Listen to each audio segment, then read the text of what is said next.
Hello student, आज के इस वीडियो में हम पढ़ेंगे लेक्चर नंबर 2, जो कि क्लासिफिकेशन के आगे क्या है उसके बारे में बताएंगे। क्लासिफिकेशन के बारे में आपने पढ़ा है व्हाट इज क्लासिफिकेशन। आज हम पढ़ेंगे बेसिस ऑफ क्लासिफिकेशन, यानी कि क्लासिफिकेशन जो किया जाता है डेटा का, उसको किस आधार पर किया जाता है, कौन कौन से बेस है। एक्चुअली 4 बेसिस ऑफ क्लासिफिकेशन है। 4 बेस के आधार पर डेटा को बांटा जाता है। जियोग्राफिकल के आधार पर, क्रोनोलॉजिकल पर, क्वालिटेटिव है, और क्वांटिटेटिव जिसको न्यूमेरिकल के आधार पर भी कहा जाता है। इन्हीं चारों को समझना है कि आखिर चार क्या कौन से बेस है। जियोग्राफिकल बेस क्या है, क्रोनोलॉजिकल बेस क्या है, क्वालिटेटिव बेस क्या है, और क्वांटिटेटिव बेस क्या है। एग्जाम्पल के साथ समझेंगे, पूरी वीडियो को देखेंगे तो आपको समझ में आ जाएगा। सबसे पहले हम बात करेंगे जियोग्राफिकल बेस पे। जियोग्राफिकल क्या है? एक जियोग्राफिकल जिसको भौगोलिक कहते हैं, जो कि प्लेस से रिलेटेड है, किसी स्थान से रिलेटेड है। मतलब बेस्ड ऑन जियोग्राफिकल और लोकेशनल डिफरेंसेस ऑफ डेटा। अलग अलग डेटा कौन कौन से जियोग्राफिकल एरिया से बिलोंग करता है, लोकेशनल किस किस लोकेशन से डिपेंड करता है, उस स्थान के अलावा उस प्लेस से रिलेटेड, चाहे वो प्लेस कंट्री के नाम से हो या स्टेट से हो, चाहे सिटी से हो, चाहे विलेज हो, जो किसी ना किसी प्लेस को या लोकेशन को डिनोट करता है। लोकेशन के आधार पर जो डेटा को बांटा जाता है उसे जियोग्राफिकल क्लासिफिकेशन कहते हैं।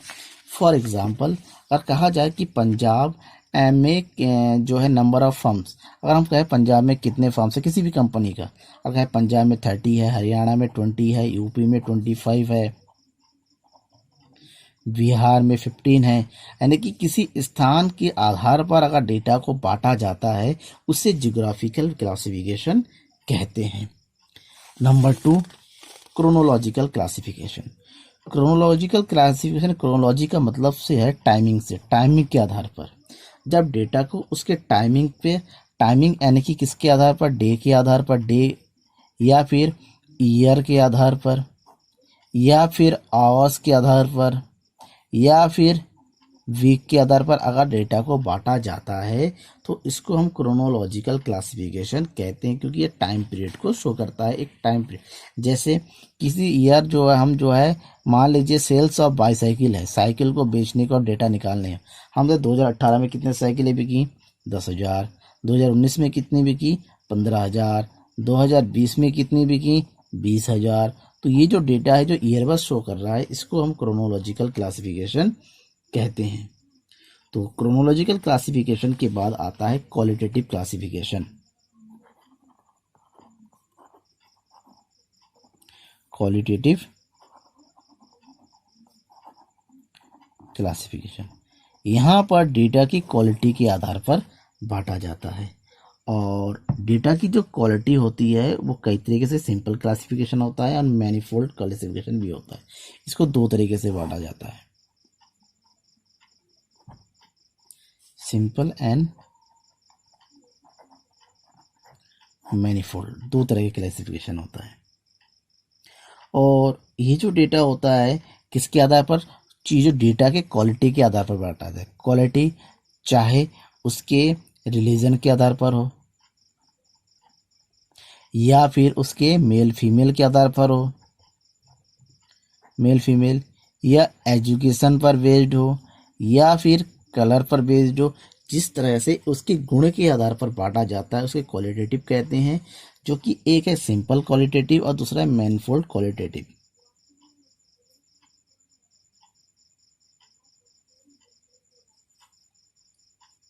और ये जो सिंपल है, यहाँ पर डायरेक्टली जो डेटा को बांटा जाता है इस आधार, एक को उसका अगर सम होता है, दूसरा उसका विषम ऑड होता है। जैसे हमने बांटा डेटा को मेल, तो उसका ऑपोजिट हो जाएगा फीमेल, क्रॉस वे में। अगर एक तरफ हमने लिया है एजुकेटेड तो दूसरी तरफ लेते हैं अनएजुकेटेड, तो इसको सिंपल बोलते हैं इसको। लेकिन मैनीफोल्ड में क्या होता है? मैनीफोल्ड में कई तरीके से इसमें अलग अलग तरीके से बांटा जाता है। इसमें दिया हुआ है when classification according to quality of data involves more than one characteristics. जब एक से ज़्यादा कैरेक्टर के आधार पर डेटा को बांटा जाता है तो उसे जो है मैनीफोल्ड कहा जाता है। और डेटा जब एक ही क्वालिटी के आधार पर बांटा जाता है तो उसको सिंपल कहा जाता है। मैनीफोल्ड के आधार पर डेटा को बांटा जाता है, जैसे फॉर एग्जांपल के आधार पर जो डेटा दे रखा है, तो हम डेटा को सबसे पहले किसके आधार पर बांटा, स्किल्ड और अनस्किल्ड, कि कितने लोग कामगार है और कितने लोग कामगार जो है स्किल्ड नहीं है। स्किल्ड दो तरीके हो सकते हैं, एक हो सकता है लिटरेट पढ़ा लिखा, और दूसरा हो सकता है इलिटरेट अनपढ़। अब यहाँ पर लिटरल भी दो तरीके हो सकते हैं, एक होता है रूरल और दूसरा हो सकता है अर्बन, शहरी और गरीब। उसी तरह इलिटरेट भी दो तरह के हो सकते हैं, रूरल और अर्बन। उसी तरह से अनस्किल भी हो सकते हैं दो तरीके के, एक है तो लिटरेट और दूसरा हो सकता है इलिटरेट। इलिटरेट भी दो तरीके हो सकते हैं, एक रूरल और एक अर्बन, और ये भी हो सकता है रूरल और एक अर्बन। और यहाँ पर रूरल जो होता है ये भी दो तरीके हो सकते हैं, एक हो सकता है मेल फीमेल, ये भी हो सकता है मेल फीमेल। इस तरीके से अलग अलग क्वालिटी के आधार पर जब बांटा जाता है तो उसको क्वालिटेटिव क्लासिफिकेशन कहा जाता है। उसके बाद है क्वालिटेटिव के बाद क्वांटिटी। नंबर 4,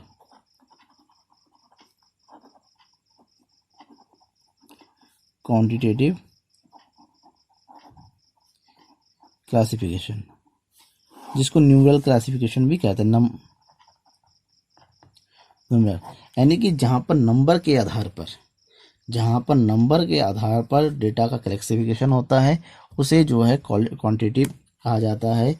नंबर के आधार पर अगर इनकम बेस में किसकी कितनी इनकम है, या फिर एज के आधार पर अगर बांटा जाए, इनकम के बेस में जैसे कहा जाए, या फिर हम कहा जाए प्रॉफिट के आधार पर।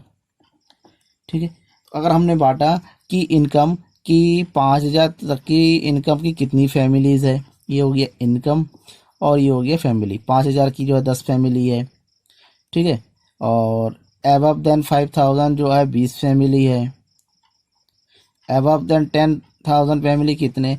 तो जब नंबर के आधार पर जो डेटा को बांटा जाता है, चाहे वो नंबर जो है एज के आधार पर हो, इनकम के आधार पर हो, प्रॉफिटिविटी के आधार पर हो, उसके जो है क्वांटिटेटिव क्लासिफिकेशन कहा जाता है।